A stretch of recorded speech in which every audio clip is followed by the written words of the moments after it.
liked this video or found it useful, please hit like and subscribe. I'm Leslie Greening. In my video today, I would like to talk to you about a method called theory of constraints. Now, this is also called the critical chain method. It was first developed by a man called Eli Goldratt, and he established it for manufacturing processes.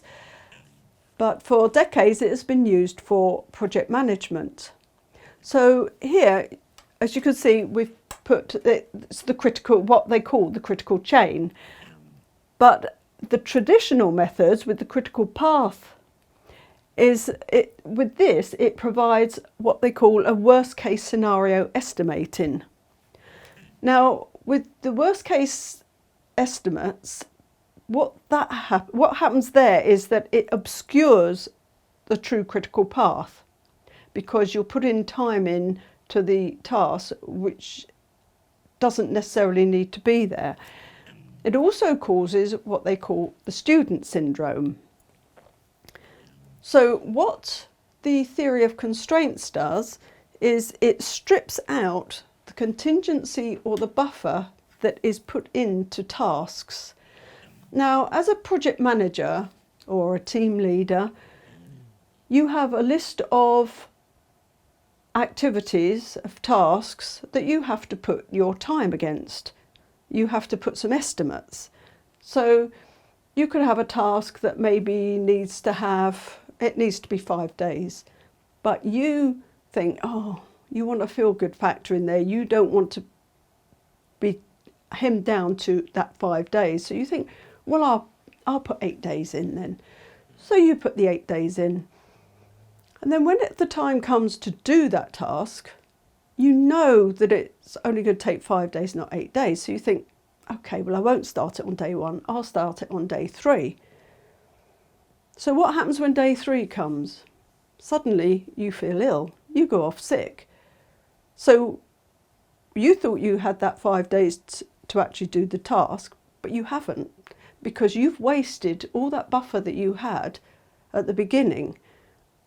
So with the theory of constraints and with the critical chain method, it is preventing that from happening, because what you do is that you actually have a project buffer. Now you strip out all the contingency at the task level and you put it at a different level. You can have it at the project level. You could even put it at various levels within the work breakdown structure or the product breakdown structure.